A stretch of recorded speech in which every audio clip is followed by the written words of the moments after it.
అవును. ఇప్పుడు మీరు విను నేను చెప్పేది. సార్ నువ్వు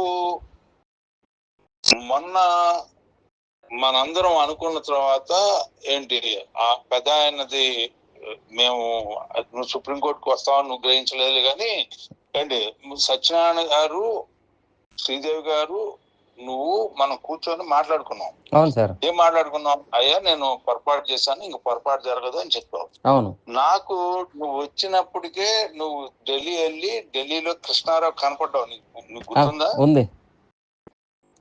కృష్ణారావు మరి నాకు చెప్పకుండా ఉంటాడు, నువ్వు ఎట్టనుకున్నావు? నేను నిన్ను టెస్టింగ్ కి నేను అడగలా సార్. ఇప్పుడు కృష్ణారావు చెప్పకుండా మీకు పరిచయం, నాకు పరిచయం సార్. వినువయ్యా, విను ఒక్క నిమిషం విను, నువ్వేం మాట్లాడద్దు, నేను చెప్పేది విను. నాకు తెలుసు నువ్వు ఎందుకు వెళ్ళావు, ఏం చేసి ఉంటావు అనేది నాకు ఇంకా తెలియదు. కానీ నువ్వు కృష్ణ ఢిల్లీలో కనపడావు. నువ్వేం చెప్పావు? రమా సత్యానికి బెంగళూరు వెళ్ళా అని చెప్పావు. అంటే నేను నాకు తెలుసు, నేనేమి బెంగళూరు వెళ్ళాడండి, వచ్చాడండి, తీసుకొస్తానండి అని చెప్పాడు. నేనేం మాట్లాడదలుచుకోలే. నాకు కృష్ణారావు నువ్వు కనపడ్డ మరుక్షణమే నాకు ఫోన్ చేశాడు ఢిల్లీలో. నేనేం చెప్పదలుచుకోలే. ఏం చేయను, నేను పట్టుకొని తీసుకురానా అన్నాడు.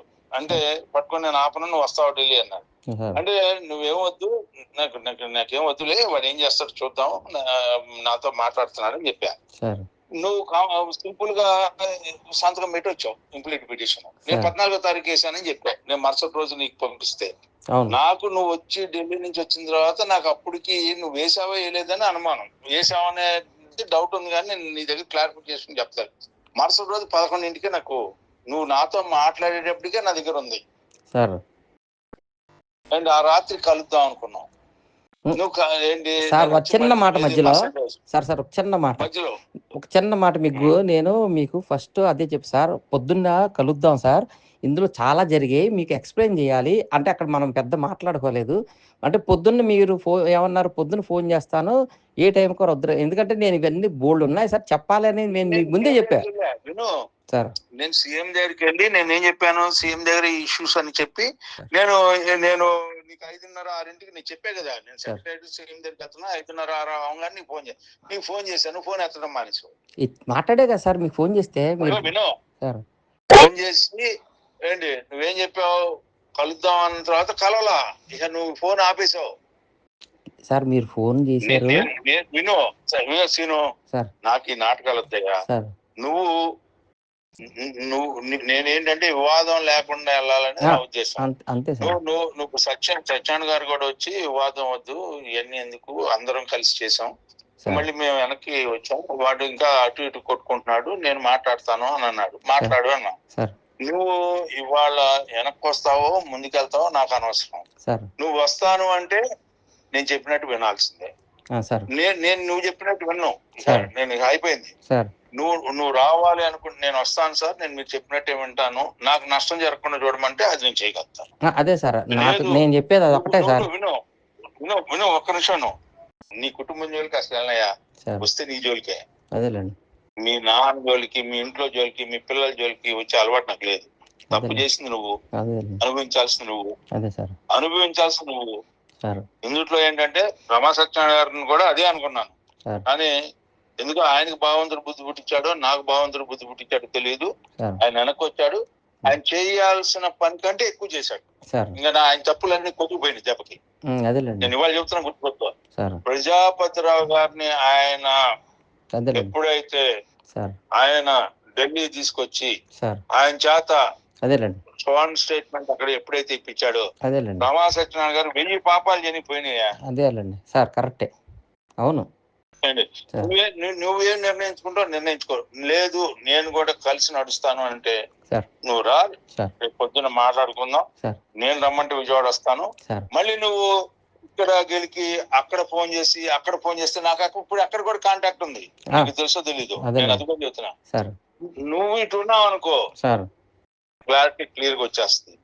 ఏంటి నువ్వు అనుభవించాల్సిన ఏమైనా ఉంటే ఆ రోజు ఓపెన్ గా చెప్పు, నేను నాకు ఇదిగో నాకు ఇది చేయండి, నాకు నేను తప్పు చేస్తాను, అయిపోయింది, నన్ను ఇట్లా చేయండి అని అడుగు, తప్పలేదు. బట్ ఓన్లీ వన్ థింగ్ ఏంటంటే నువ్వు చేసే దాంట్లో, నువ్వు ఉండే దాంట్లో నువ్వు క్లియర్ గా లేకపోతే, నువ్వు ఇప్పటికీ లేకపోతే, నువ్వు తప్పు చేసిన దానికి శిక్ష పడేలాగా చేయాల్సిన బాధ్యత నేను చేయకపోతే నేను ఒక మనిషిని కానట్టు. నువ్వు పశ్చాత్తపడి నాతో దగ్గరికి వచ్చి నువ్వు నాతో కలిసి నడిచావు అనుకో, చిత్తశుద్ధిగా నువ్వు 13 ఏళ్ళు 2011 నుంచి 2025 మే 29 వరకు నువ్వు ఎట్లా నడిచావో అంతమంది 6 నెలల నుంచి నువ్వు తర్కాలు జరుగుతా ఉన్నాయని నాకు తెలుసు. అంటే జనవరి దగ్గర నుంచి 2025 జనవరి వరకు ఎట్లా నడిచావో ఆ రకంగా నువ్వు నేను నాతో నడుస్తానంటే నేను మళ్ళీ ఈ 13 ఏళ్ళు నాతో ఉన్నావు కాబట్టి నేను ఓకే, మనిషి అయిన తర్వాత బలహీనత, డబ్బు అంటే బలహీనత లేనప్పుడు ఇంకెక్కువ బలహీనత అని చెప్పి భావించి చేస్తాను. వాళ్ళు నువ్వు చేసావు. ఎందుకంటే ఇవాళ నిన్న మీరెంత ఖర్చు పెట్టారో నేను అంత ఖర్చు పెట్టా. ఏముంటది, ఉంటే ఉంటది, పోతే పోతే. అవును సార్, అవును, కరెక్టే సార్. ఇవాళ ఏ రకంగా కూడా ఆ హక్కులు లేని వాళ్ళు మీరు ఖర్చు పెడుతున్నా, హక్కులు ఉండాలి, నేను ఎందుకు ఖర్చు పెట్టను? అంతేనండి, ఖర్చు పెడతారు కదా సార్. అంతే, కరెక్టే సార్. నువ్వు అందుకని నువ్వేమనుకున్నావు అనుకో, నేను ఒకటే చెప్తున్నాను, నువ్వు తప్పు చేశాననే భావం నీకుండి, పశ్చాత్తాపం నీకుంటే రా. నాకు ఎక్కువ టైం కూడా తీసుకోవట్లేదు నేను. ఓకే సార్, నేను ఐ స్టార్టెడ్ మై వర్క్. మీరు చూసుకున్నా లేకపోతే లేదు, అన్ని రకాలుగా ఏంటి సిఐడికి ఇది అన్ని ఆర్డర్ కి అనుకూలంగా పెట్టి నేను రెడీ చేశాను. ఎందుకంటే ఎక్స్ట్రాక్ట్ చేయించాను ఫోన్ లోంచి. ఎందుకంటే మీరు జరిగిన సంభాషణ అంతా పెట్టించాను. నేను మాట పట్టలేదు. అయితే నాతో అనుకూలంగా వచ్చాడు కాబట్టి ఆయనకి రక్షించాల్సిన బాధ్యత, ఆయన చొక్కాకి మట్టి అంటే అయినా కూడా నాదే బాధ్యత. అంతే కదా సార్. నిన్న కూడా కాదు, నువ్వు రమా సత్యనారాయణ ఇంక్లూడ్ చేసినా కూడా బయట తీసుకురాగలను. అదేలేండి, అది కూడా చెప్తాను, గుర్తుపెట్టుకో సార్.